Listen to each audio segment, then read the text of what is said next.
शहरी विकास मंत्रालय की अटल अमृत योजना ग्वालियर शहर में लगातार सवालों के घेरे में है।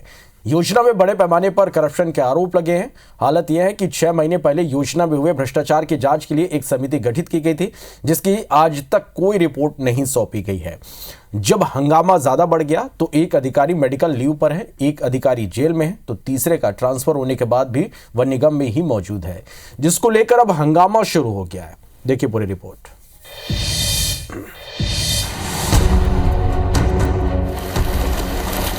ग्वालियर के 150 साल पुराने तिगरा बांध से आने वाले मीठे पानी की सप्लाई घर घर तक पहुंचे। इसके लिए ग्वालियर नगर निगम ने 733 करोड़ रुपए की लागत से एक बड़ी ही महत्वाकांक्षी योजना तैयार की थी। नाम था अमृत योजना। इस योजना को साल 2017 में विधानसभा चुनाव के ठीक पहले बड़े जोर शोर से लागू किया गया। इसे महज 2 वर्ष में पूरा करके घर घर पानी पहुंचाना था, लेकिन 6 साल बीतने के बाद भी अब तक यह पूरी नहीं हुई है। हालत ये है कि पूरी योजना पर भ्रष्टाचार के आरोप लग रहे हैं। आधी अधूरी जानकारी के तहत वो चूंकि बोल रहे हैं, और मैं इस चीज़ के लिए पिछले पत्र भी लिख चुका हूँ, महापौर महोदय को भी दे चुका हूँ, कमिश्नर महोदय को भी दे चुका हूँ।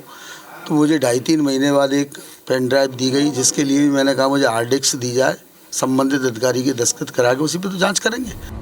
अमृत योजना के वो प्रोजेक्ट हैं जिन्हें 2017 से शुरू होकर 2019 में पूरा होना था, लेकिन अभी 2023 के लास्ट में पूरा हुआ है, लेकिन फाइनल वाइंड अप नहीं किया गया है। योजना के नोडल अधिकारी से लेकर निगम में डेपुटेशन पर आए अधिकारी रामू शुक्ला, राकेश श्रीवास्तव पर सीधे भ्रष्टाचार के आरोप हैं, जिसको लेकर निगम के अध्यक्ष ने भी सवाल उठाए हैं। एडीबी योजना आई, अमृत योजना आई, और उस दोनों योजनाओं की समाप्ति हो गई। आयुक्त को निर्देशित किया गया है कि पूर्व में जो जांच कमेटी बनी, उस कमेटी को पेपर अभी तक उपलब्ध नहीं कराए गए हैं, इसलिए वो कमेटी जो भी पेपर मांगे वो 15 दिन के अंदर उपलब्ध कराएं।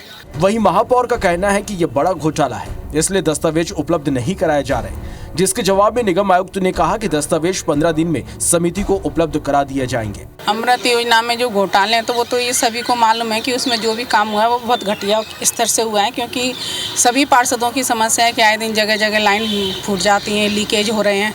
तो उसी के लिए एक जांच कमेटी बनाई गई थी, तो पर अभी तक उनको शायद कुछ पेपर वगैरह नहीं सौंपे गए हैं, क्योंकि उस कमेटी के अध्यक्ष शायद हरिपाल जी हैं। तो पर यहाँ निर्देश दे दिया गया है कि 15 दिन में उनको कागज दिए जाएं, जिससे आगे की कार्रवाई बढ़े। अमृत के बारे में एक जांच कमेटी बनी थी, पहले हमने पेन ड्राइव में रिपोर्ट दी थी, फिर बाद में ये अभी मेरे संज्ञान में आया है कि शायद उनको हार्ड कॉपी चाहिए थी, वो भी है हमारे पास, मैं अभी उसको सबमिट करा दूँगा। बहरहाल Atal mission for reservation and urban transformation AMRUT योजना सवालों में है, और अब देखना होगा कि आने वाली फेज 2 योजना में क्या होता है। नासिर गौरी, IBC 24 ग्वालियर।